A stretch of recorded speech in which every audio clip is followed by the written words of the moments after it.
The court had gathered to watch Caelia Nox be proven guilty by the sky. They had dragged her into the Starfall court barefoot, wrists bound in cold iron, with a strip of black cloth tied around her throat to mark her as famine-born.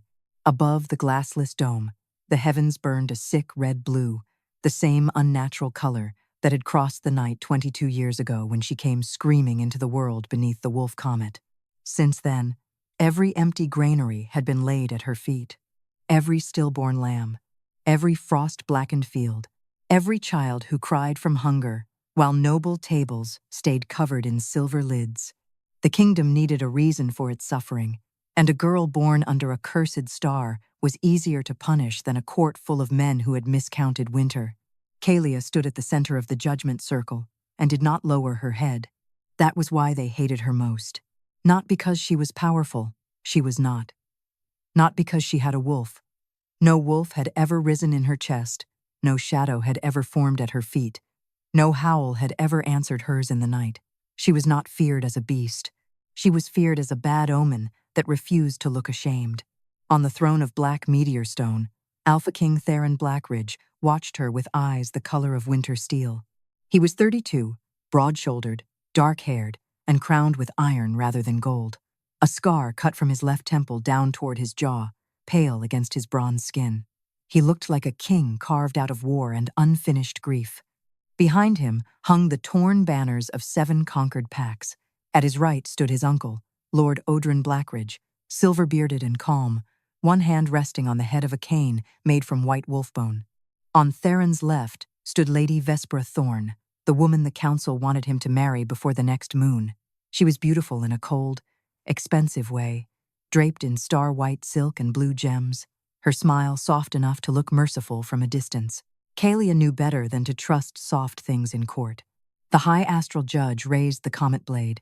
Its edge was thin, blue-black, forged from a fallen star and used only when the sky itself was asked to witness blood. "Caelia Nox," he declared, his voice carrying through the stone hall. "Born during the Wolf Comet, raised under suspicion, named in 17 famine petitions, accused of carrying a curse against the northern packs. Do you deny that the first failed harvest came in the year of your birth?" Caelia's lips were dry. "I deny planting it." A few nobles hissed. Someone near the back laughed. Lord Odrin's mouth curved, but his eyes remained watchful. "The girl has teeth. She would have used them on bread," a councilwoman muttered, "if the fields had left any." The court laughed, because cruelty always felt safer in numbers. Caelia felt heat climb her neck, but she did not answer. Her hunger had been real. Their jokes could not make it smaller. The judge continued. "Do you deny that wolves howled backward the night you were born?" "I was newborn," Caelia said. "I did not give them instructions." This time the laughter turned sharper, offended by her refusal to tremble. Theron leaned forward on the throne. The movement quieted the hall. His gaze settled on her bound wrists, then on the black cloth at her throat. Something unreadable moved behind his eyes, gone before she could name it. "You stand very straight for a curse," he said.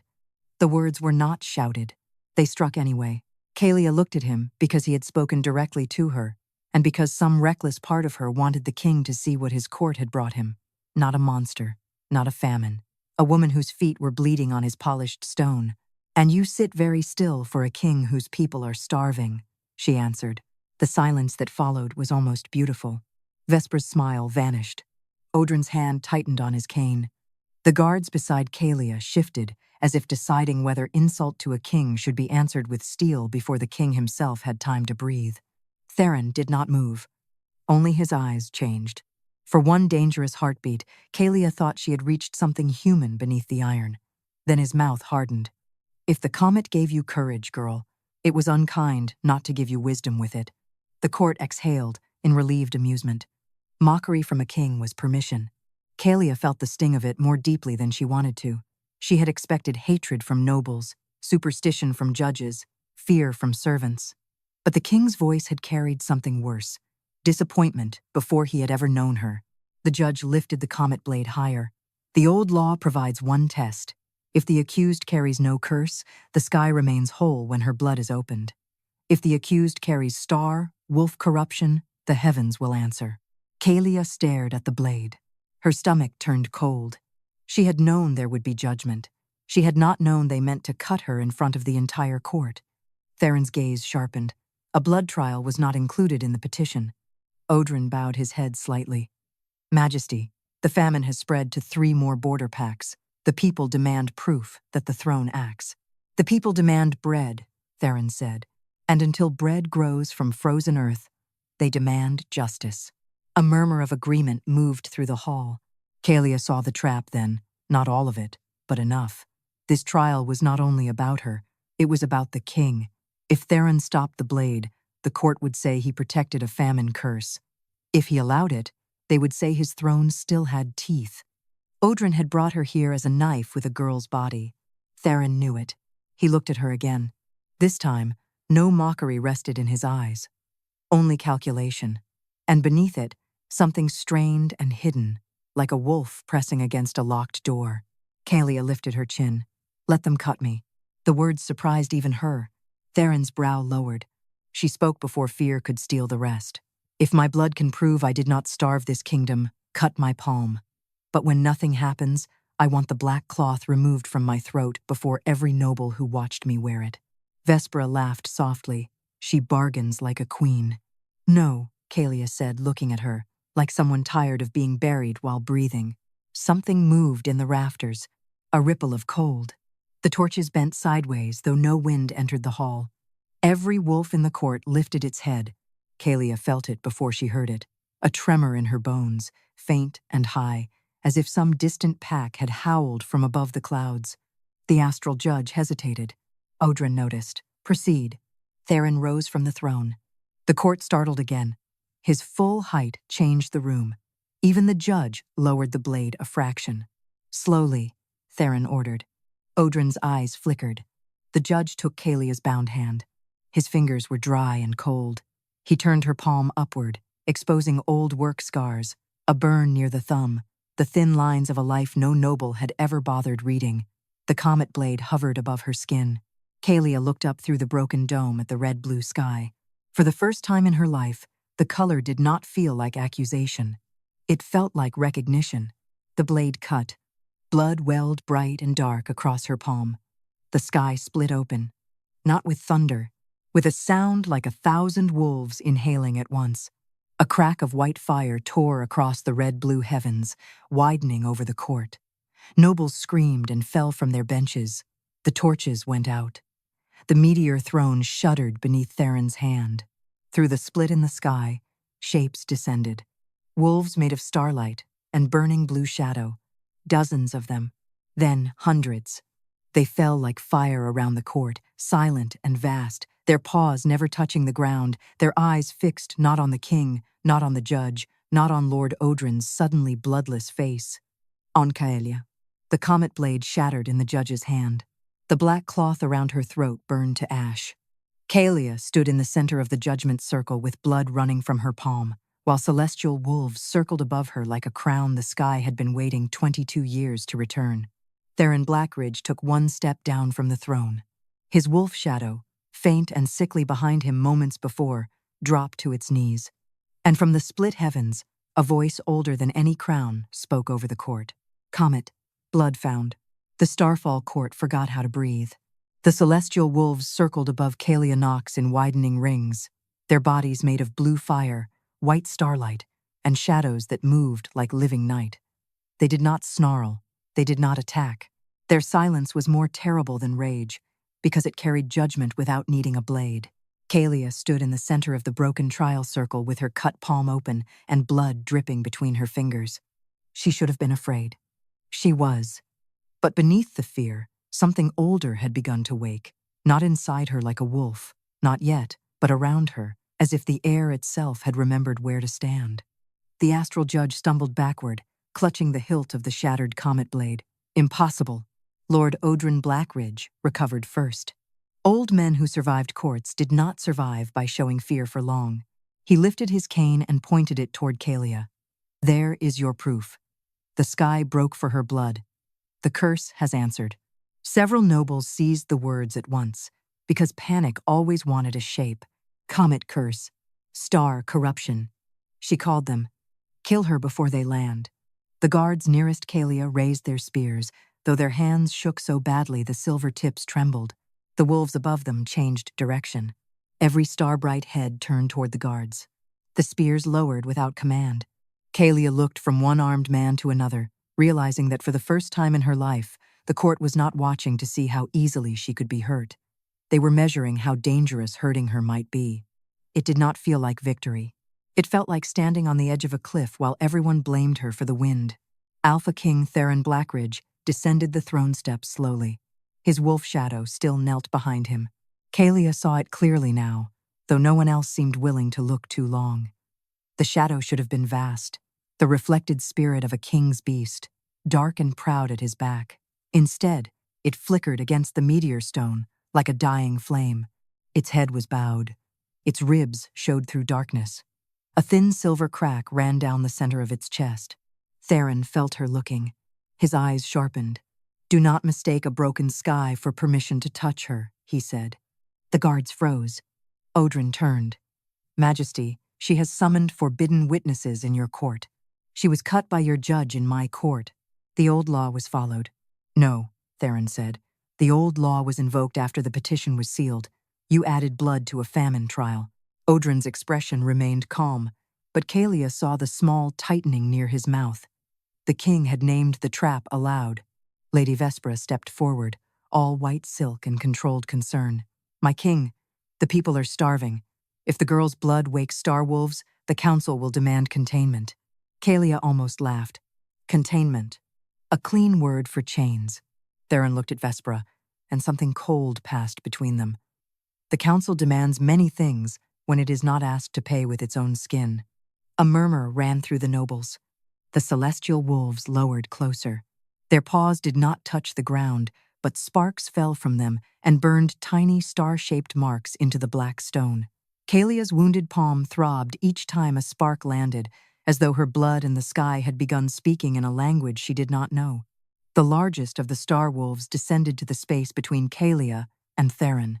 It was enormous, taller than any living wolf, its mane streaming with red-blue comet fire. Its eyes were white and ancient. It looked first at Caelia, then at Theron's kneeling shadow. The king went still. The wolf opened its mouth. No sound came. Instead, every broken piece of the comet blade lifted from the floor. The shards spun in the air, circling Caelia's bleeding hand, then flew toward the meteor throne. They struck the black stone one by one, not hard enough to shatter it, but hard enough to make the throne ring like a struck bell. A hidden seam appeared down the throne's back. Gasps filled the hall. Odran's face went pale. Theron turned slowly toward the throne. The seam glowed blue, then red. Then the old words carved beneath the throne's surface burned through the stone. "No king holds ash crown without comet witness." Caelia stared at the letters. She had never seen them. Judging by the silence, most of the court had not either. Theron's jaw tightened. "Uncle." Odrin did not answer quickly enough. That was answer enough. The celestial wolf turned its head toward Caelia. A voice entered her mind, vast and distant, like stars grinding against winter. Last air, blood opened, witness unfinished. Caelia swayed. Theron moved toward her by instinct, then stopped before reaching her. His hand curled at his side, as if he had remembered too late that the whole court was watching, waiting to turn concern into weakness. "What did it say to you?" he asked. Caelia should have lied. She wanted to. A girl who had survived blame learned early that truth was often just another weapon placed in someone else's hand. But the sky had opened over her blood.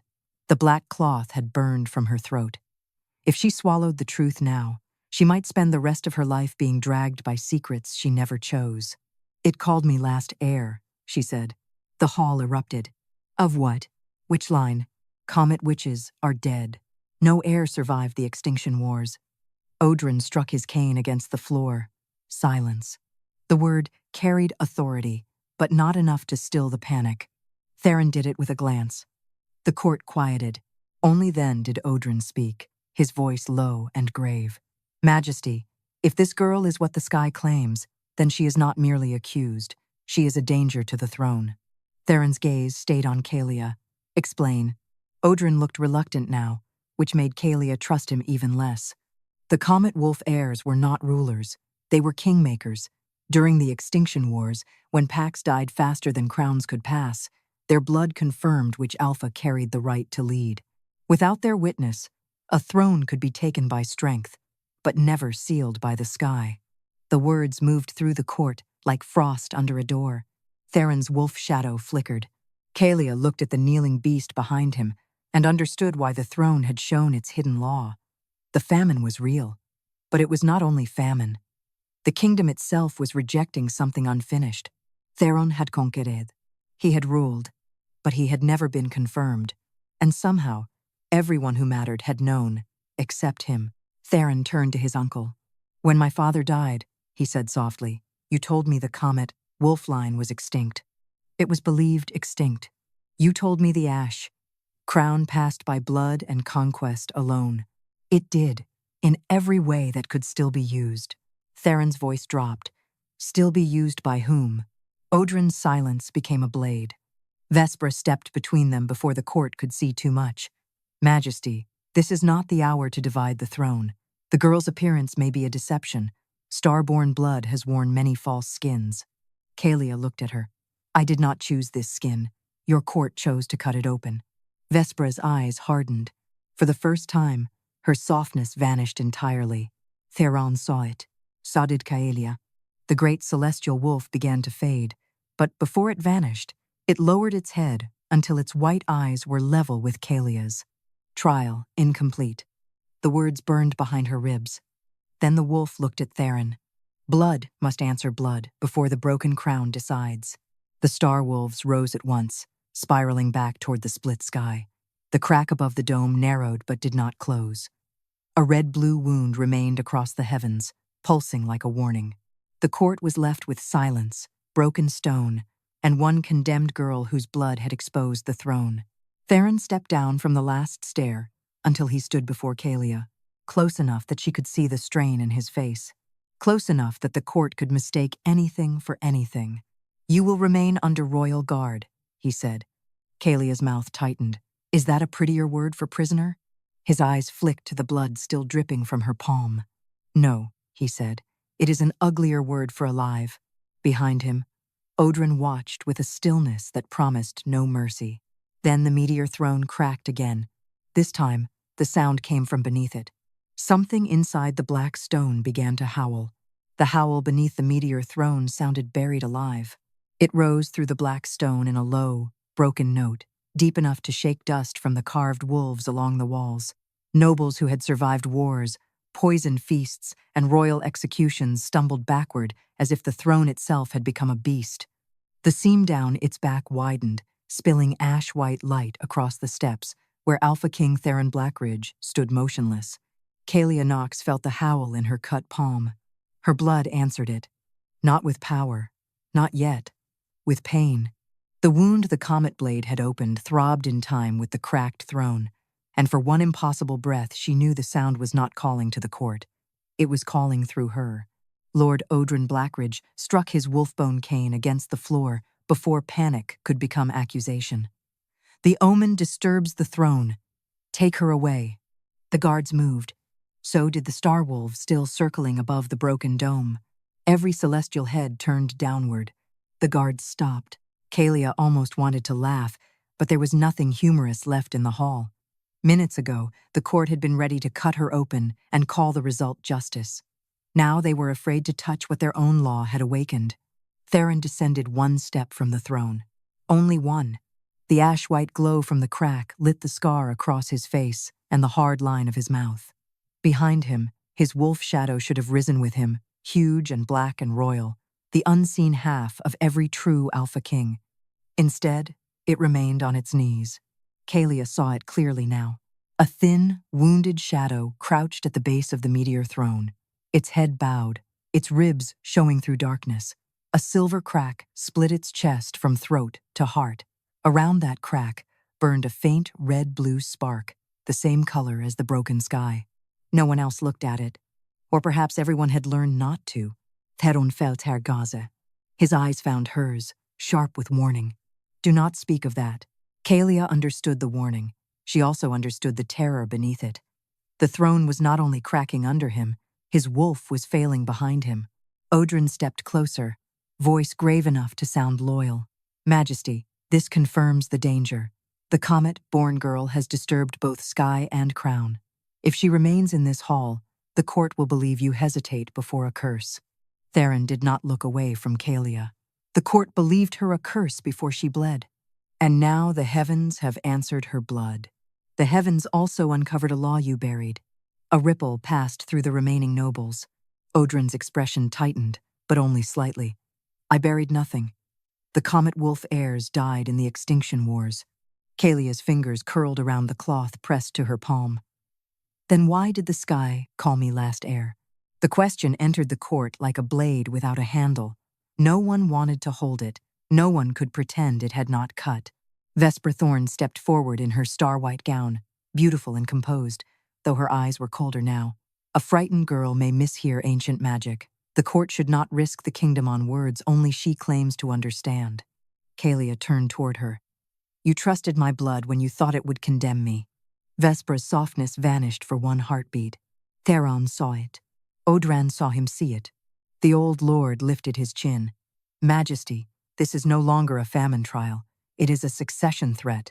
The word succession struck harder than curse. Even the guards looked at the throne. Theron's voice lowered. Careful. I am careful, Odrin said. That is why I speak before the court tears itself apart. If this girl carries Comet-Wolf blood, then she is not a peasant omen. She is a royal instrument older than your crown. Caelia flinched despite herself. Instrument. There it was. Not girl, not woman, not survivor. A thing to be used because the sky had answered when men cut her. Theron's gaze darkened. You will not call her that again.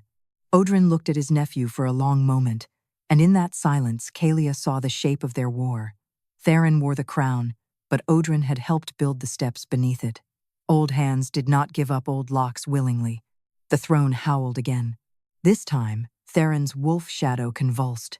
The red-blue spark in its cracked chest brightened, then dimmed. Theron's hand closed around the arm of the throne with such force the meteor stone groaned beneath his fingers. Pain moved across his face. He hid most of it. Not enough. Caelia took one step before she knew she had decided.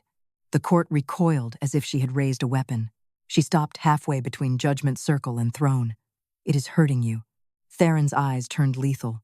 Return to the circle. No. The word left her before fear could soften it. A guard lifted his spear. A star wolf dropped from above like silent fire and landed between them without touching stone. The spear clattered to the floor. Caelia looked past the wolf at the king. Your throne is not rejecting me. Odrin's cane struck the floor. Silence her. Theron lifted one hand. No one moved. Caelia's pulse hammered in her throat. It is rejecting something unfinished. The ash-white crack in the throne flared. Theron stared at her.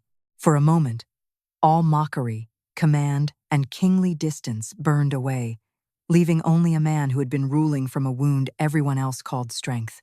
Odrin spoke softly. And there is the danger. Give a starving kingdom one girl with a sky trick, and she will teach them to doubt the crown. Theron turned toward him. You did that before she entered the hall. The old lord's face hardened. Then he smiled. It was a small smile, almost sorrowful, and that made it worse. So be it, Odrin said. From inside his cloak, he drew a scroll sealed in black wax stamped with a comet mark. Several council members bowed their heads at once, as if they had known it was coming. Theron went still. What have you done? What the old law requires when a Comet-Wolf heir appears before an unconfirmed throne. Odrin broke the seal. The wounded sky above the dome pulsed red and blue. Before moonrise tomorrow, he declared, Caelia Nox will place her blood upon the ash crown and witness whether Theron Blackridge is fit to rule. The court erupted. Caelia could barely hear it. Her eyes were on Theron. He looked at the scroll, then at his kneeling wolf shadow, then at her bleeding palm. Odrin's final words cut through the noise. If she confirms him, the crown holds. If she condemns him, the throne passes judgment. The meteor throne cracked again. This time, the ash-white light reached toward Theron's feet like teeth. And if she refuses, Odrin said, The ash crown will devour him before dawn. By the time the court was emptied, the sky had not closed. The red-blue crack remained above the Starfall court like an open wound, staining every corridor of Blackridge. Keep with comet light. Servants crossed themselves when Caelia passed. Guards kept their hands close to their swords, but not too close to her. Fear had changed its shape again. Before the trial, they had looked at her as if she might poison the air by breathing. Now they looked as if the air itself might punish them for touching her. Theron walked 3 paces ahead of her, not beside her, not far enough to abandon her. The distance was deliberate, and Caelia understood it. A king could not appear led by the girl his court had condemned. A man could not appear too concerned for the blood that might decide whether he lived until dawn.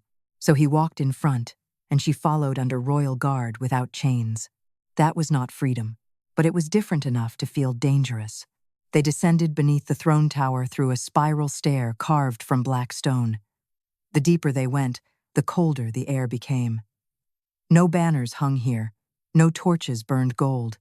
Blue-white flames trembled in iron bowls shaped like wolf skulls, lighting old carvings of battles beneath falling stars. Caelia kept one hand wrapped in blood-stiff cloth. Theron noticed without turning. Does it hurt? Less than being blamed for famine. That is not an answer. It is the only one I have used long enough to trust. He stopped at the bottom of the stair. For a moment, the guards behind them stopped breathing. Theron looked back at her. His face was unreadable, but his eyes were not. They held irritation, yes, and command, and the burden of a man too accustomed to being obeyed. But beneath all of it was something more difficult. He did not know what to do with her, because she would not behave like a victim he could save or a threat he could kill. Good. She was tired of being easy to sort. Theron dismissed the guards with a sharp motion. They hesitated, then obeyed. Only when their footsteps faded did he press his palm to the stone door at the end of the passage. The door opened without sound. The crown vault waited beyond. It was smaller than Caelia expected. No heaps of treasure, no jeweled relics. Only a circular chamber of black glass, a stone pedestal, and above it, suspended in a cage of silver chains, the ash crown. It was not beautiful. It was a brutal thing, forged from dark metal and old bone, with points like wolf teeth and a dull red glow pulsing beneath its surface. The crown looked less like something worn by kings than something that endured them until they failed. Caelia's cut palm throbbed. The ash crown pulsed back. Theron watched her carefully. "What do you hear?" She hated that he knew there was something to hear. Caelia stepped closer. The crown's glow deepened. In the black glass floor beneath it, Theron's reflection appeared with his wolf shadow behind him. The shadow was kneeling again. Closer now, she saw more than weakness. Silver cracks wrapped around its ribs like chains. Every pulse from the crown pulled at those cracks. "It is feeding from him," she said. Theron's jaw tightened. "The healers call it crown strain." The healers lie politely. His mouth almost curved. Almost. Then the crown pulsed again, and the wolf shadow jerked as if struck. Theron's hand closed at his side. Not enough for most to notice. Enough for her. "How long?" Caelia asked. He looked at the crown instead of her. "Since my coronation." "You were never confirmed." "No, Comet. Wolf heir remained." "That is what Odrin told you." Theron's silence answered. Caelia looked up at the crown. "And if I witness against you, the ash crown takes back what it lent. Your throne, my wolf first." The words were too calm. That made them worse. Caelia turned to him. "And then?" Theron met her eyes. "Then the throne, then the packs, tear each other open, deciding who deserves what remains." The chamber seemed colder. Outside, she had thought the witness law made her a weapon against him. Now she understood the crueler truth. It made her the hand forced to either seal a king she did not trust or destroy him before a court that would still call her curse afterward. "Why bring me here?" she asked. "To show you what my uncle wants you to hold. My blood? My life." She should have looked away. She did not. Theron stepped closer, stopping before the space between them became softness. "Do not mistake this for pleading. If the crown finds me unfit, you will speak it. I will not have a false king preserved by a frightened girl." Caelia gave a quiet, bitter breath. "You think I am frightened enough to lie for you? I think you have been punished long enough to know survival has many shapes." That struck too near.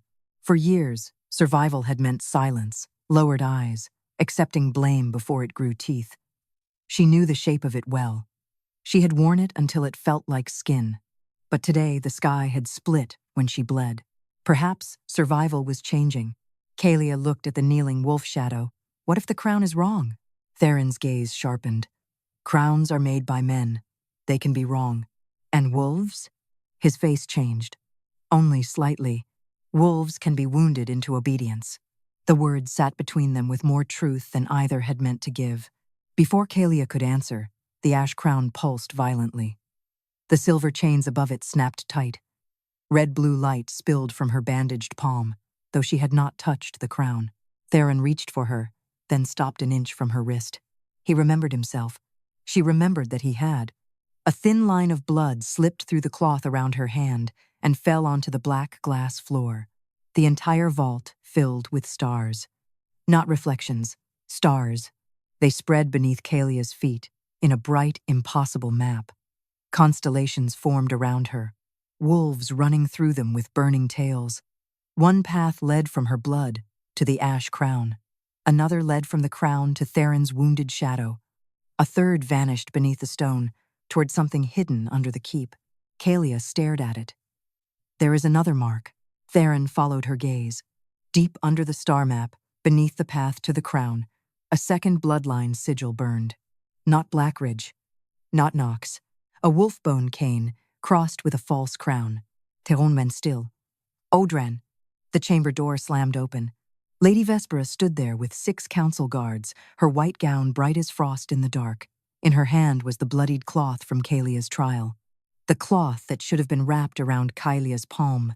Caelia looked down. Her hand was bare. She had not felt it taken.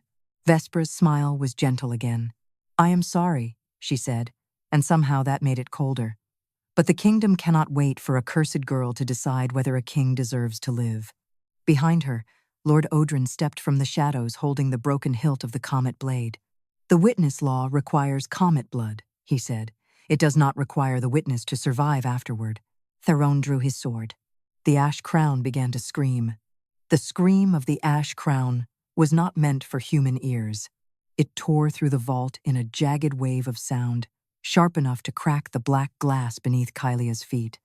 The silver chains around the crown snapped tight. The red glow inside its teeth brightened until the chamber looked washed in old blood. Theron moved first. He stepped between Caelia and the council guards, sword drawn, black armor catching the vault's starlight. His wolf shadow rose behind him for one broken heartbeat, taller than before, then collapsed back to its knees as the crown screamed again. Pain cut across his face. He hit it too late. Odran saw. So did Vespera. So it is worse than you admitted, Odran said softly. Theron's blade angled toward his uncle. Return the cloth. Vespera lifted the bloodied strip between 2 pale fingers. Caelia's dried blood darkened the fabric, but fresh red-blue light pulsed from it as if the blood remembered the cut. This belongs to the kingdom now. Caelia's stomach turned cold. She had been dragged to trial as a curse. Now her blood was being held like a key. No, she said. It belongs to me. Vespera's smile did not change. You may feel that way. But old laws rarely asked girls what they felt. Caelia hated that her voice did not shake when she answered. Then old laws learned from old cowards. One guard surged forward. Theron struck the man's spear aside, so hard the silver head rang against the wall. Touch her and lose the hand. The vault stilled. Odran's eyes narrowed, not in anger, but calculation. Careful, Majesty. Protecting her too fiercely will make the court wonder why a famine curse matters more to you than your own crown. She matters because you tried to steal her blood. She matters because her blood can decide whether you live. Theron's jaw tightened. That was the trap. Odran had made Caelia both threat and necessity. If Theron defended her, he looked compromised. If he let them use her, he became the kind of king his throne deserved to devour. Vespera stepped toward the ash crown. The star map under Caelia's feet shifted. A path of light stretched from the stolen cloth to the crown's teeth. The crown screamed louder. Caelia clapped both hands over her ears, but the sound was not outside her. It was inside the cut in her palm, inside her blood. The crown did not want the cloth. It wanted a witness. Living. Choosing. Whole. She looked up sharply. It will not work. Odrin barely glanced at her. The blood is enough. No, that is what you want to believe because dead things are easier to command. Vespera's hand paused above the crown. Theron looked at Caelia. What do you hear? The crown is not calling for blood. Caelia swallowed hard. It is refusing theft. For the first time, uncertainty touched Vespera's face. Audrin struck the broken comet blade hilt against the floor. Proceed. Vespera pressed the bloodied cloth against the ash crown. The vault exploded with red-blue fire. Theron staggered back as if struck through the chest. His wolf shadow convulsed, silver cracks splitting wider from throat to heart.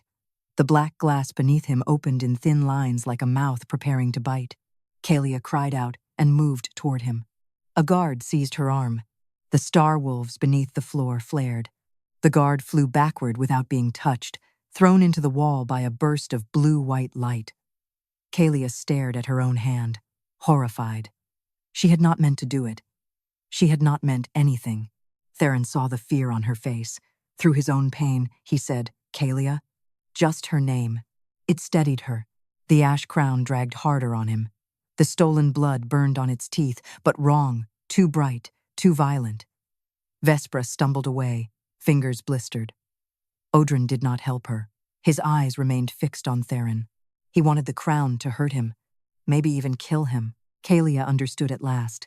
The forged witness was never meant to confirm Theron. It was meant to make the ash crown believe he had tried to cheat the law. She looked at Odrin. You are not trying to save the kingdom. I am trying to spare it a dying king. You made him look false.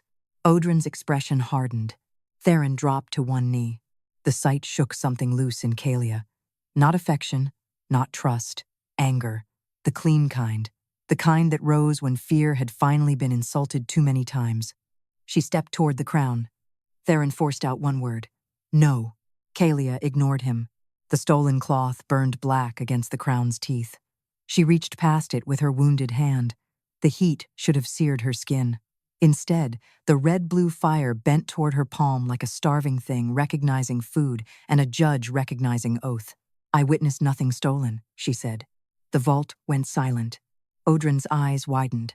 Caelia pressed her bleeding palm to the ash crown. Stars erupted beneath the floor. The black glass vanished into a sky map so vast it seemed the whole keep hung over darkness. Wolves of comet fire ran in circles around the crown. Some bowed to Theron's shadow. Some turned toward Odrin. And beneath Lord Odrin's feet, a hidden mark ignited. Not a crown. A wound. A black sigil carved in old blood and buried under the vault stones, feeding upward through the throne tower like a root. Theron lifted his head, breathing hard. What is that? Caelia could not look away. The mark pulsed. Above it, the star map showed frozen fields, empty granaries, dead rivers, and a wolf-bone cane planted in the heart of each image. Her voice came out thin. The famine was bound. Odrin's face turned ashen. Vespera whispered, My lord? Caelia looked at him then. For once, the court's calm old master had no answer ready. The ash crown spoke through the vault, every word ringing with starfire. False hunger, false blood, false uncle. The guards backed away from Odrin. Theron rose slowly. His wolf shadow rose with him. Not fully, but enough. Odrin stared at Caelia with open hatred now. You should have died under the comet. The black sigil beneath his feet split open. Something beneath the keep answered him with a growl. Not a wolf. A crown. The growl beneath the keep did not shake the stones. It made them listen. Every wall in the crown vault went still.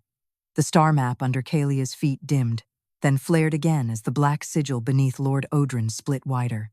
From that wound in the floor rose a shape made of ash, old iron, and starving red light. A crown. Not the ash crown hanging above the pedestal in silver chains, not the brutal relic that judged kings and devoured false rule. This thing was lower, uglier, grown rather than forged, its points twisted like roots pulled from graves. It opened in the air above Odrin's shadow, and when its light touched the vault, Caelia smelled frozen wheat, spoiled milk, and winter earth where nothing living remained. The famine had a crown. Theron stepped in front of Caelia, sword raised. "What have you done?" Odrin's calm was gone now. The old lord looked almost relieved to be finished pretending. "What your father was too weak to do." The false crown pulsed. Far above them, the wounded sky answered with a red-blue flash. Caelia felt the hunger of the thing, not like an empty belly, but like a command. Take from the fields, take from the wolves, take from the king. Leave the people angry enough to kneel before whoever promises bread. Her stomach turned. "You bound the famine," she whispered. Odrin looked at her with hatred sharpened by years.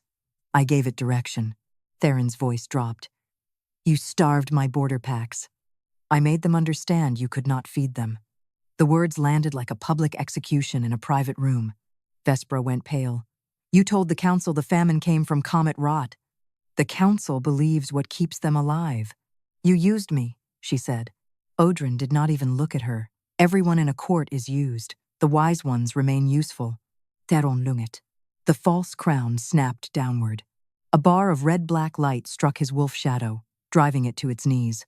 Theron staggered, sword scraping the glass floor. The ash crown screamed above him, as if enraged by the counterfeit thing rising from beneath its own vault.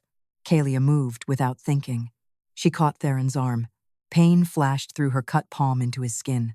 His wolf shadow lifted its cracked head, and for a moment Caelia saw through the fracture in its chest. Not weakness, not unworthiness, but a chain buried there, feeding from him into the false crown. Odrin had not only forged famine, he had tied it to Theron's unconfirmed throne. The more the kingdom starved, the more the ash crown doubted him. The more it doubted him, the more his wolf weakened. The weaker the king looked, the easier Odrin's claim would seem. Caelia released Theron with a gasp. He caught her elbow before she fell, then seemed to realize he had touched her and did not let go quickly enough. Their eyes met. Danger moved between them, not soft, not safe, something sharper than gratitude. He had mocked her in front of the court. She had seen the wound behind his crown. Neither of them had reason to trust the other. And yet his hand steadied her. That mattered. The false crown pulsed again. Black lines crawled from the sigil toward the ash crown's pedestal. Caelia looked at the star map. "It is trying to overwrite the witness law." Theron turned. "Can you stop it?" She almost said she did not know. Then she remembered the court, the blade, the black cloth around her throat, the sky splitting, because men had decided her blood belonged to their fear. "No," she said, "but I can witness it." Odrin's eyes narrowed. Caelia stepped past Theron before he could stop her. The false crown bent toward her, sensing comet blood. Its red light brushed her face, and the hunger inside it tried to speak in familiar voices. "Curse. Omen. Starborn wrote. Girl who emptied fields." Caelia raised her bleeding hand. "I witness false hunger," she said. The star map brightened. The false crown recoiled. "I witness stolen famine." The black sigil cracked. Odrin shouted, "Seize her." 2 council guards rushed forward. A star wolf erupted from the floor map, made of blue-white fire, and drove them back without spilling blood. It did not kill them. It only placed itself between their blades and Caelia's back. Theron saw that. So did the vault. Caelia's voice strengthened. "I witness a crown beneath the crown." The ash crown stopped screaming. For the first time, it listened. The false crown shrieked and drove a spike of red-black light toward Kaya's chest. Theron cut through it with his sword, but the force threw him against the pedestal. The ash crown's chains wrapped around his wrist like living silver, pulling him down. His wolf shadow convulsed, the crack in its chest opening wider. Caelia turned to him. Odrin smiled, breathless and furious. "There, choose, Comet Girl. Witness the false crown, or save the king who let your blood be opened." Theron's face tightened through pain. "Finish the witness." The command was ragged. Not because he wanted to command her, because he wanted to remove himself from the choice.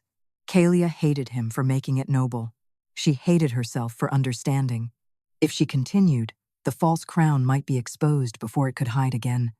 If she stopped, Theron might survive long enough to reach moonrise. The ash crown dragged him lower. His wolf shadow looked at her, not kneeling now, begging without sound. Caelia stepped toward him. Odrin's smile widened. Then Caelia pressed her bloody palm not to the king, not to the false crown, but to the silver chain binding the ash crown to his wrist. "I witnessed the theft," she said. The vault exploded with comet light. The silver chain snapped free of Theron and lashed outward, striking the black sigil like lightning. Odrin screamed as the false crown shuddered above him. The famine images in the star map cracked apart, revealing hidden lines running from the border fields not to Caelia's birth, but to Odrin's sealed estates and buried famine altars. Vespera stumbled backward, horror bare on her face now. "The grain stores?" Theron rose slowly, breathing hard. "Say it." She looked at him, then at Caelia. "Odrin had them sealed," Vespera whispered. "He told us the border packs were already dead." The vault door burst open behind them. This time, the royal guards were not alone. Council wolves filled the passage, drawn by the crown's scream, their faces full of confusion and fear. Odrin straightened beneath the flickering false crown. Blood ran from his nose. His cane was cracked. His secret was bleeding light across the floor. Still, he smiled. "Good," he said. "Let them see." Before Theron could move, Odrin plunged the broken comet blade hilt into his own palm and pressed it to the false crown. The red-black light vanished from the vault. So did the star map. So did the proof. Caelia's breath caught. The council wolves saw only Theron weakened beside the ash crown, Caelia standing over him with blood on her hand, and Odrin wounded beneath a broken sigil no longer visible. Odrin fell to one knee as if betrayed. "Witnesses!" he cried, voice raw with perfect grief. The Comet Girl tried to bind the king to her blood. Every sword in the passage turned toward Caelia. Theron stepped in front of her. This time, fully. Odrin looked up. His eyes gleamed. "And now," he whispered, "we see whether the Alpha King chooses his crown or her." Every sword in the vault pointed at Caelia. For one breath, no one moved. The council wolves crowded the passage in a wall of steel and frightened loyalty. They saw what Odrin wanted them to see. Their Alpha King weakened beside the ash crown, the famine, cursed girl standing over him with blood on her hand. Lord Odrin kneeling as if wounded by treachery. The vanished star map had left no proof on the floor. The false crown had hidden itself beneath stone and silence. Only Caelia still felt it. A bruise under the keep, a hunger pretending to be gone. Theron stood in front of her with his sword lowered but ready, not halfway this time, not careful enough to be misunderstood. His body was a wall between Caelia and every blade in the passage. Odrin saw the choice and smiled. "There it is," he said, voice trembling with perfect sorrow. "The crown weakens, the court bleeds, and our king shields the Comet Girl." Murmurs broke through the guards. "Move aside, Majesty," one council captain said, though fear roughened the words. "Until the charge is examined." "The charge was arranged," Theron said. Odrin lifted his wounded hand. "By whom? The old man on his knees? Or the girl whose blood broke the sky?" Caelia stepped from behind Theron. He caught her wrist before she passed him, not hard, but firm enough to warn. She looked at his hand. He released her. That mattered more than the touch. Caelia faced the council guards with her cut palm open. "If I meant to bind the king, why would I expose the crown that was killing him?" Odrin answered before they could think. "Because a false witness must first appear merciful." The words were too smooth, too ready. Vespera stood near the shattered pedestal, pale and silent. She had seen the famine stores in the star map. She had spoken the truth for one heartbeat. Now her eyes moved from Odrin to the guards, from the guards to Theron, calculating which confession might still keep her alive. Caelia saw the decision forming and hated that she understood it. Courts did not reward truth. They rewarded timing. Theron turned to Vespera. "Tell them what you saw." The lady's throat moved. Odrin did not look at her. He did not need to. "Yes, Lady Vespera. Tell them how the girl's blood covered the crown. Tell them how the king fell." Vespera's face tightened. Caelia felt the room tilt toward the lie. "She saw the false crown," Caelia said. Several guards flinched at the phrase. "There is no false crown," Odrin said gently. "There is only a hungry kingdom and a girl who wants to stand above kings." Caelia almost smiled. Not because it was funny. Because 22 years of blame had taught her the shape of a noose, and Odrin's was beautifully made. "You wanted me dead when I was useless," she said. "Now you want me monstrous because I am not." Odrin's eyes sharpened. Theron's wolf shadow stirred behind him, still cracked, but higher than before, its head lifted toward Caelia's voice. The ash crown pulsed once above the pedestal. Not screaming now, listening. Caelia felt it and turned. So did Theron. The crown's dark teeth glowed faintly red-blue. A single drop of Caelia's blood still clung to one point, refusing to burn away. Beneath it, the metal whispered through the vault. Witness unfinished. The council captain heard it too. His sword wavered. Odrin's grief vanished for a blink. Do not listen to relics twisted by comet blood. Theron stepped toward the ash crown. No, we will listen. Odrin rose slowly. Majesty, if you submit to her witness now, before frightened men and broken stone, you risk handing your throne to a girl who does not know her own blood. Theron looked at Caelia. There was no softness in him, only the terrible exhaustion of a man who understood that every road left to him had teeth. Then he faced the council. At moonrise, the witness law will be completed in Starfall Court. Odrin went still. Caelia's stomach dropped. Theron continued. Before the council, before the Pax, before the broken sky. Majesty, the captain said. And until then? Theron's voice cut clean. Caelia Nox remains under my protection. Odrin's smile returned, smaller now. Protection? Royal protection. She is the accused. She is the witness. She may condemn you. Theron looked back at him. Then, let the kingdom hear her do it. The vault fell silent. Caelia stared at him. He had not chosen her over the crown. Not exactly. He had chosen the only path where the crown could not keep feeding on lies. That should not have felt like being seen. It did. Odrin bowed his head, as my king commands. The obedience sounded like surrender. Caelia knew better. The council guards lowered their swords, but suspicion remained in their eyes. Vespra finally stepped away from Odrin's side, hands folded, expression wounded enough to convince anyone who needed beauty to be innocent. As Theron turned to escort Caelia from the vault, Odrin spoke once more. Moonrise, then. But remember, Majesty, if the Comet Girl speaks against you, the Ash Crown will not wait for mercy. Theron did not answer. He walked beside Caelia this time. Not ahead, not behind, beside. The halls of Blackridge Keep had changed by the time they emerged.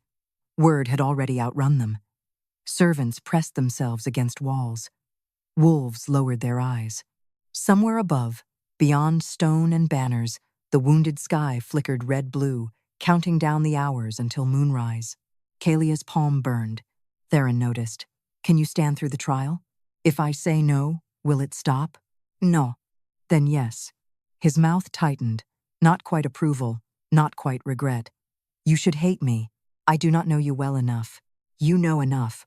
She looked at him then, at the scar across his face, at the crown strain hollowing the edges of his strength, at the wolf shadow walking behind him now instead of kneeling, though every step seemed to hurt it. I know your uncle is starving your kingdom, she said. I know your crown is eating your wolf. I know you mocked me because it was easier than wondering whether I was innocent. That landed. Theron's eyes darkened. And now? Caelia looked away first. Now I know you stopped holding my wrist when I looked at your hand.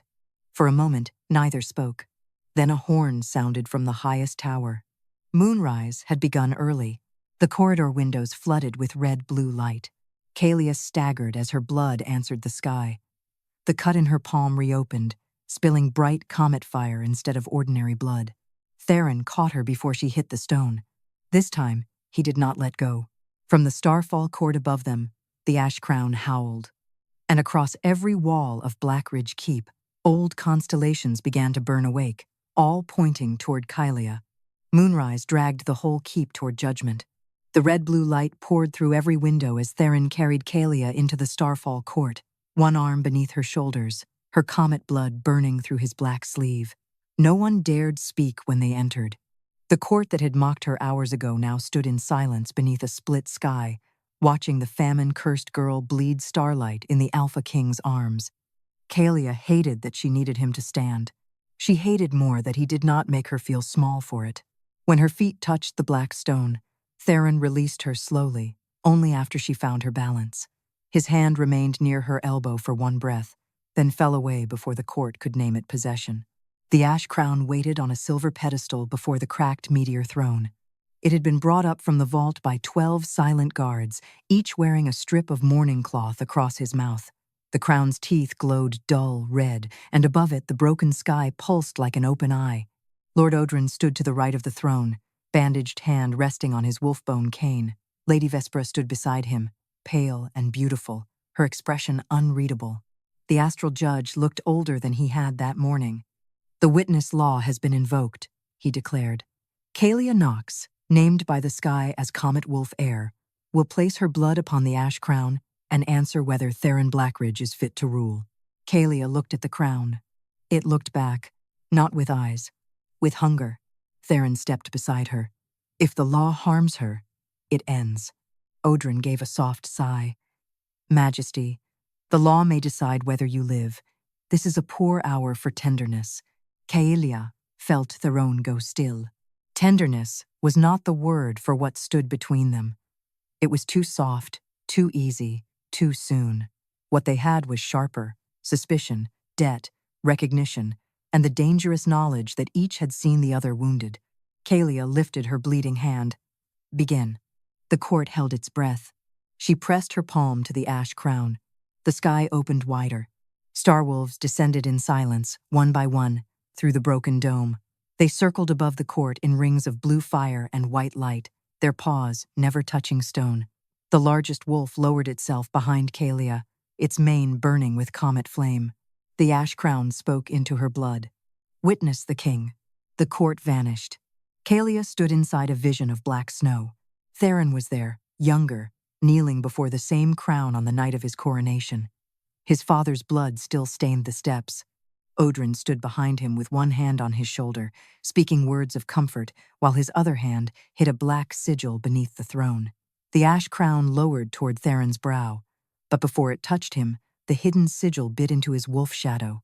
Caelia watched the young king stiffen. His wolf did not reject him. It was wounded before it could rise. The vision changed. Border fields froze under a red moon. Granaries were sealed from the inside by Oedran's men. Hungry packs were told the famine came from the comet-born girl. Each year the false crown drank their fear and fed it into the crack in Theron's wolf. The vision changed again. Theron stood alone in council chambers, refusing to burn rebel villages, though Oedran urged him to make an example. Theron sent grain from royal stores and was told the carts never arrived. He signed mercy into law and watched the borders hate him anyway. Caelia's throat tightened. He was not innocent. No king was. But he was not the rot. The crown pressed deeper into her blood. Witness his worth. Caelia saw Theron in battle, ruthless and terrifying. Saw him execute traitors. Saw him ignore petitions because grief had made him suspicious. Saw him mock a condemned girl because a court expected iron, and he had forgotten softer weapons existed. Then she saw him stop the second blade. Saw him remove her chains. Saw him stand before every sword in the vault and choose truth before safety. The vision shattered. Caelia gasped back into the Starfall court with her palms still pressed to the crown. Every noble leaned forward. Theron's face was pale, but he stood straight. His wolf shadow behind him was no longer kneeling. It stood hunched and cracked, but standing. The astral judge whispered, "Speak the witness." Caelia opened her mouth. Oedran moved first. He struck his cane against the stone 3 times. Across the court, 7 noble rings flashed black. Caelia felt the trap open beneath the law. The starwolves snarled for the first time. On the floor around the ash crown, hidden famine marks burned alive. Lines of red-black light rushed from those marks toward the crown, wrapping around Caelia's wrist. Not to stop her, to guide her words. Confirm him and the border altars wake.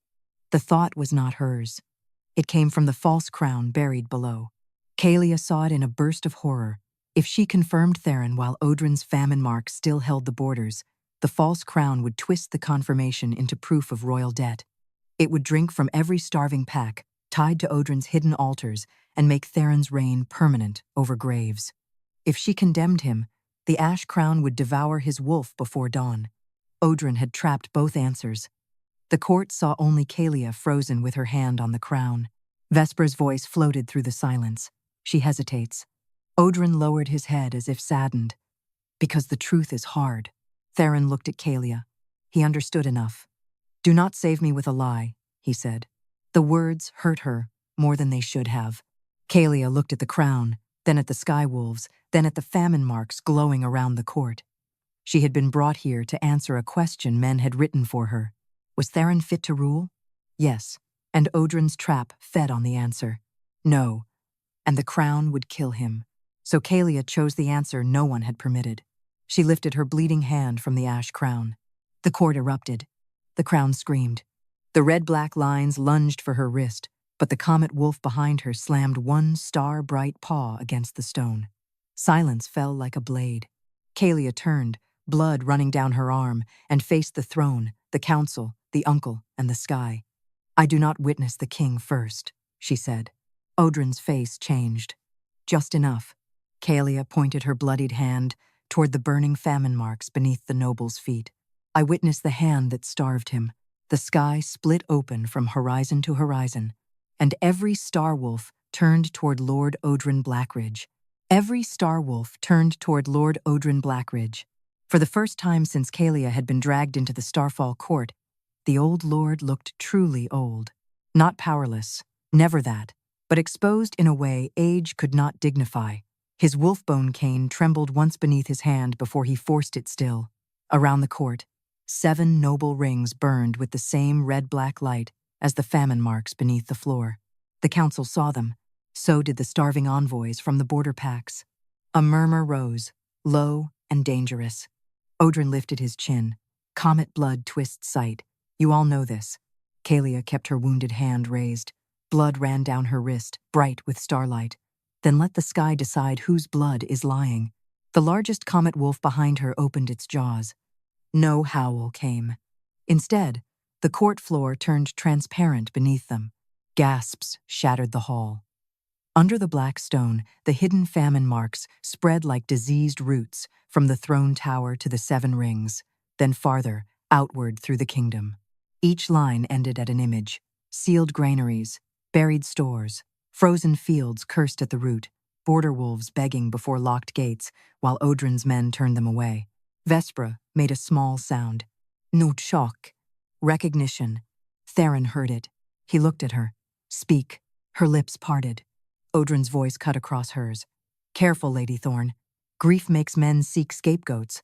A kingdom about to starve will need someone to blame." Vespera went still. There it was. The threat beneath the silk. Caelia looked at the noblewoman and saw a woman who had chosen safety so often it had become her face. "He will use you next." Vespera's eyes flashed. Caelia did not soften the truth. He already did. The star map under the floor shifted. One image rose larger than the rest. Vespera standing beside Odrin in a locked storehouse, watching wagons of grain marked for the border packs diverted toward private estates. Her face in the memory was pale. Not innocent. Not forced.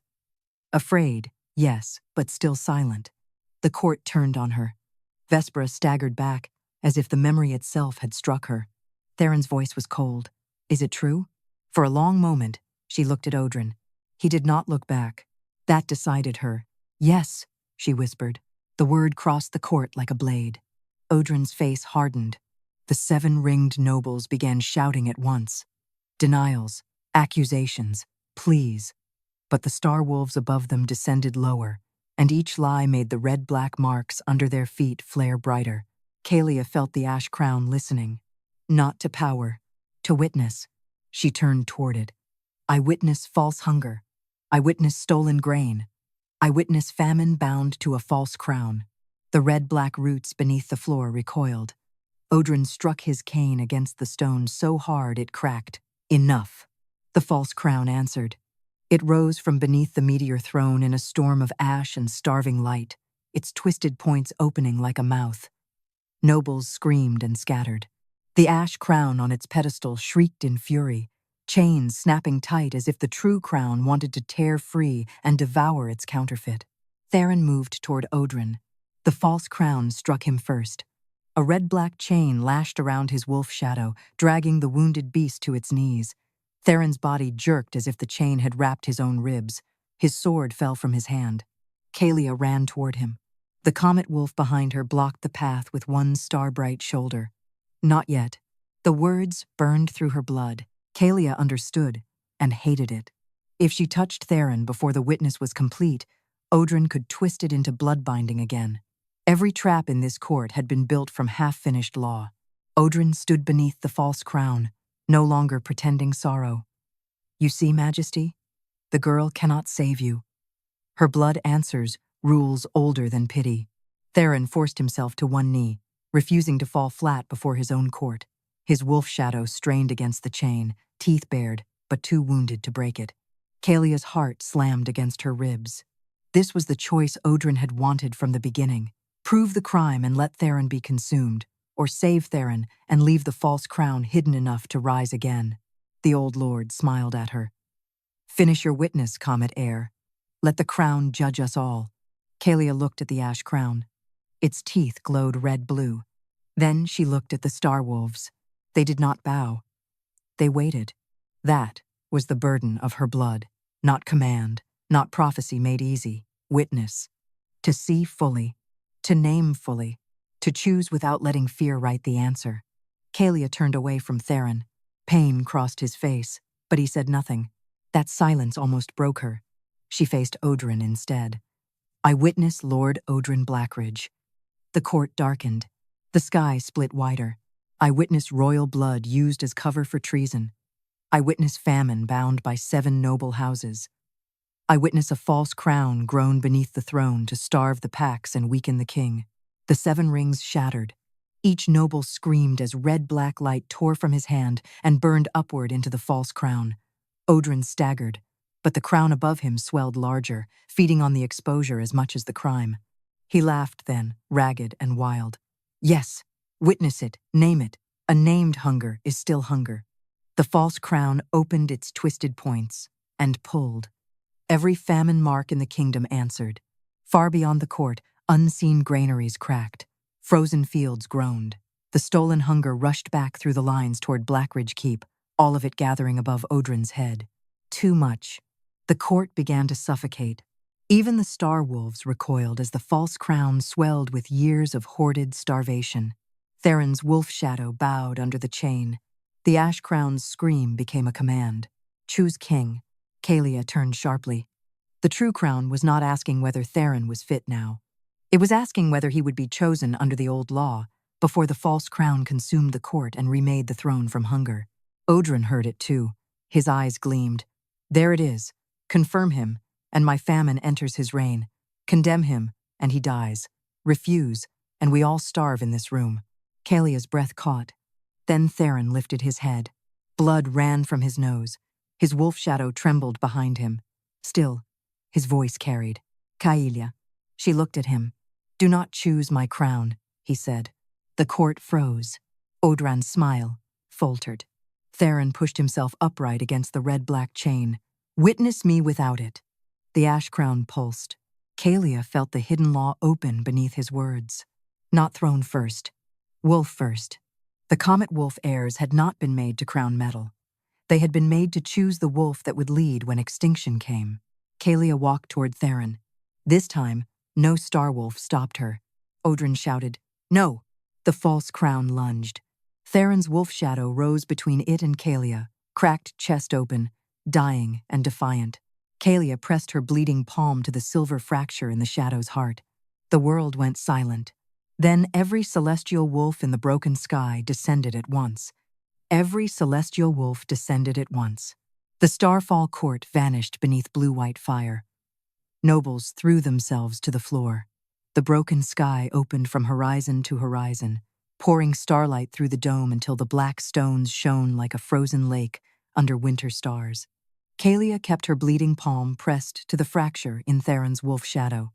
The shadow should have been cold. Instead, it burned. Not with crown fire. Not with the false hunger Odrin had fed through the throne.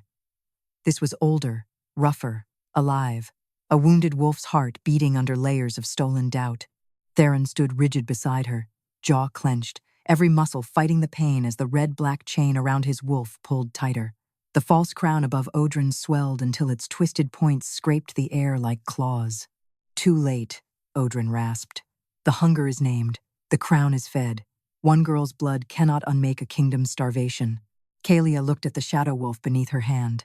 It was no longer kneeling. Not fully.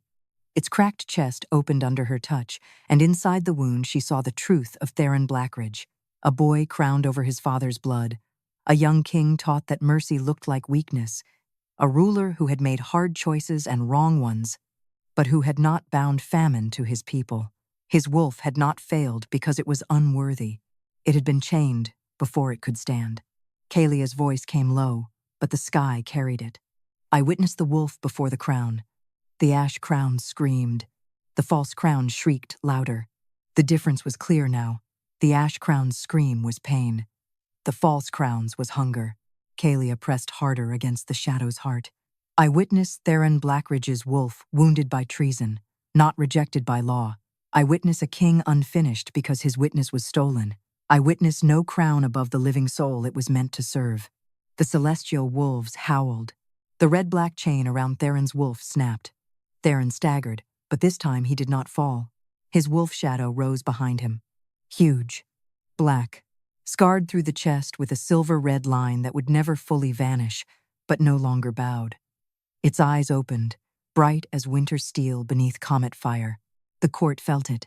Every wolf in the room lowered its head. Not to the metal crown. To the wolf that had risen. The ash crown lifted from its pedestal by itself. Its brutal teeth burned red-blue, then silver-white. For one terrible breath, it hovered between Theron and Odrin, as if deciding which blood to devour. Odrin threw his wounded hand upward. I am Blackridge blood. I preserved what he was too weak to hold. The false crown bent over him like a starving god. Caelia turned toward the old lord. You did not preserve the kingdom. You fed on its fear. Vespra stepped forward then, pale as the star-white silk she wore. Her voice shook, but it did not break. The grain stores beneath Thornmere were sealed by Odrin's order. I saw the marks. I helped hide them. A roar of fury rose from the border envoys. Odrin stared at her. Ungrateful child. Vespra flinched, but did not step back. No, frightened and wrong. The ash crown heard. So did the sky. The star map burst open across the court floor again, brighter than before. Every hidden famine altar flared into view. Every noble ring that had carried Odrin's mark burned black, then split. Far away, across the northern packs, sealed granary doors cracked open. Storehouses hidden under noble estates burst their locks. Frozen fields shuddered as red-black roots burned from beneath the soil. The false crown screamed as its stolen hunger returned to its source. Odrin tried to run. Theron moved first. He did not strike with his sword. He did not need to. His wolf shadow lunged behind him, no longer chained, and slammed one great paw onto Odrin's shadow. The old lord froze beneath the weight of the beast he had spent years crippling. The false crown fell toward him. Merce, Odrin gasped. Theron looked down at him, and the court waited for blood. Caelia did too. Theron's face was cold, but not empty. You taught this court to call starvation necessity. You do not get to borrow mercy because truth found you. He lifted his hand. The ash crown came down, not onto Theron's head, onto the false crown. Silver-white fire swallowed red-black iron. The twisted thing above Odrin cracked, collapsed, and turned to ash before it could touch the floor.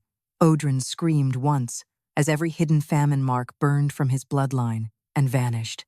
When the light faded, he was alive, kneeling, crownless, powerless.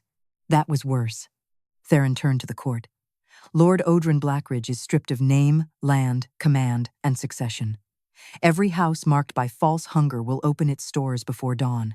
Every border pack will eat before any noble table is set. No one dared object. Then he faced Caelia. The court turned with him. Caelia suddenly felt the weight of hundreds of eyes again. Hours ago, those eyes had waited to see her condemned. Now they watched as though she had stepped out of the sky itself. She hated both kinds of watching. Theron seemed to understand. He lowered himself to one knee before her. The entire court gasped. Caelia went still. Do not, she whispered. His eyes lifted to hers. This is not worship. The ash crown floated between them, burning quiet and white. Theron bowed his head, not as a man surrendering his throne, but as a king acknowledging the law that had been stolen from them both. Witness me, Caelia Nox, not because my blood demands it, Not because my uncle feared it, because my wolf stands, and my kingdom has seen why it was forced to kneel. Caelia looked at his shadow wolf. The great beast lowered its scarred head to her. Not in submission, in recognition. She placed her bloodied hand on the ash crown one final time. "I witnessed Theron Blackridge," she said, "not as an unbroken king, as a living one. His crown will hold only while he remembers the starving before the throne, the wolf before the metal, and the witness before pride." The ash crown descended. It settled onto Theron's head without teeth, without screaming, without devouring. Silver-white light moved through the iron points and into the scar across his face. Behind him, his wolf shadow stood tall, scarred but whole enough to howl. The broken sky answered. The red-blue wound began to close. One by one, the celestial wolves rose through the dome. The largest remained last, circling once above Caelia before lowering its burning head. Last Comet-Wolf air, witness restored. Then it vanished into the healing sky. Dawn came slowly. By morning, the famine wagons had already begun moving from hidden stores toward the border roads. Odrin was taken below the keep in chains of plain iron, not star metal, because he deserved no sacred ending. Vespra stood before the council and named every house that had helped him, though each name cost her another piece of safety. Caelia stood alone on the eastern balcony, her palm bandaged, the black cloth from her throat gone forever. Theron found her there after sunrise. He wore the ash crown now, but it looked different in daylight, less hungry, still dangerous. So was he. "You could have condemned me," he said. "Yes, you nearly did. I nearly should have." A faint breath left him, almost a laugh, almost pain. Fair. Silence settled between them, touched by cold wind and distant wolf howls. Then Theron removed the black cloak from his shoulders and offered it to her. Caelia looked at it. "Is every dangerous woman in your court given a cloak?" "No," he said. "Only the ones my court owes an apology it cannot survive speaking aloud." She took it because the morning was cold, not because he offered. His mouth softened as if he knew the difference. "I mocked you," he said. "Yes, I was wrong. Yes." He looked out over the roads where the first grain wagons moved beneath royal guard. "Stay until the border packs are fed. After that, if you wish to leave, no one will stop you." Caelia studied him, the king, the wolf, the man who had knelt not to own her, but to let the truth stand higher than his pride. "And if I stay longer?" His eyes returned to hers, guarded and bright with something he had not earned the right to name yet. "Then I will spend longer proving you are not a weapon I mean to use." That answer did not heal everything. That was why she believed it. Above them, the last trace of the Wolf Comet faded into blue morning. For the first time in 22 years, no one in Blackridge Keep looked at Caelia Nox and saw famine. They saw the girl who had stood beneath a broken sky, placed her blood on a dying wolf, and made a crown remember what kings were for.